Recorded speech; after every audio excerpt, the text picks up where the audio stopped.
नमस्कार मित्रांनो, विधान परिषदेसाठी एकनाथ शिंदेनी 2 मोहरे निवडले, पण शिवसेनेतून विरोध. बच्चू कडूंसाठी नेत्यांची ही महत्वाची अट. काय आहे ही बातमी आपण सविस्तर या चॅनलवरती बघणार आहोत. चला तर मग मी सचिन नाईक आणि तुम्ही बघत आहात आपली राजनीती चॅनल. येत्या काही दिवसांमध्ये राज्यातील विधान परिषदेच्या 9 जागांसाठी होऊ घेतलेल्या निवडणुकीनिमित्ताने महाराष्ट्रातील राजकारणात रंगत आले आहेत. बारामती आणि राहुरी विधानसभा पोटनिवडणुकीचे मतदान संपल्यानंतर राजकीय वर्तुळाचे सर्व लक्ष विधान परिषद निवडणुकीवर केंद्रीय झाले आहेत. या निवडणुकीच्या दृष्टीने एकनाथ शिंदेच्या शिवसेनेत सध्या वेगवान हालचाली सुरू झाल्या आहेत.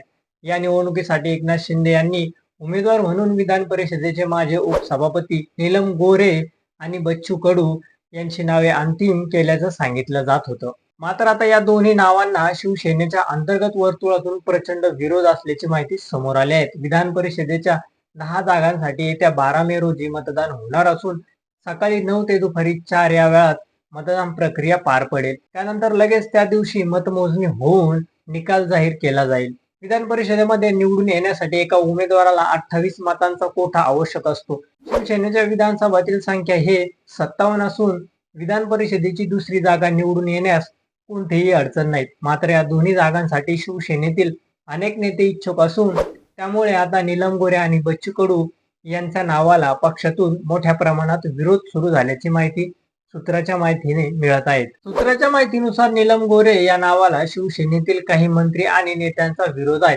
राज्यसभेत ज्याप्रमाणे ज्योती वाघमारे यांच्या रूपाने नवा चेहरा देण्यात आला, तोच निकष विधान परिषद निवडणुकीत वापरावा अशी पक्षातील काही नेत्यांची मागणी आहे. तर बच्चू कडू यांचा शिवसेनेशी संबंध काय असा सवाल अनेक नेत्यांनी उपस्थितीत केला आहे. बच्चू कडू यांना शिवसेनेकडून विधान परिषदेची उमेदवारी द्यायची असेल तर त्यांच्या समोर एक अट ठेवावी. बच्चू कडू यांनी त्यांचा प्रहार संघटना ही शिवसेनेत विलीन करण्यात सांगावे असा प्रस्ताव शिवसेनेतील काही नेत्यांनी मांडला आहे. यावर दोन्ही बाजूने पुढे कोणतीही चर्चा झाली नसल्याचं कळते. मात्र नीलम गोऱ्हे आणि बच्चू कडू या दोन्ही नावांना शिवसेनेतून प्रचंड विरोध असल्याचं कळते. विधान परिषद निवडणुकीसाठी उमेदवारी अर्ज दाखल करण्याची शेवटची तारीख 30 एप्रिल आहे. त्यामुळे येत्या 2 दिवसात शिवसेना विधान परिषदेवर कोण पाठवणार हे समोर येईल.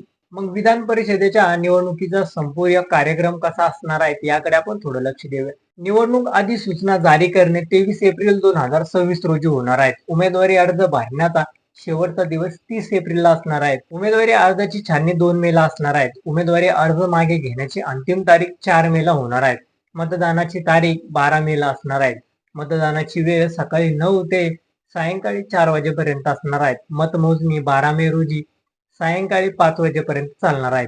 तर तुम्हाला काय वाटतं हे आमच्या चॅनलच्या कमेंट बॉक्समध्ये नक्की कळवा आणि व्हिडिओ आवडला असेल तर चॅनलला लाईक आणि सबस्क्राईब करा. धन्यवाद.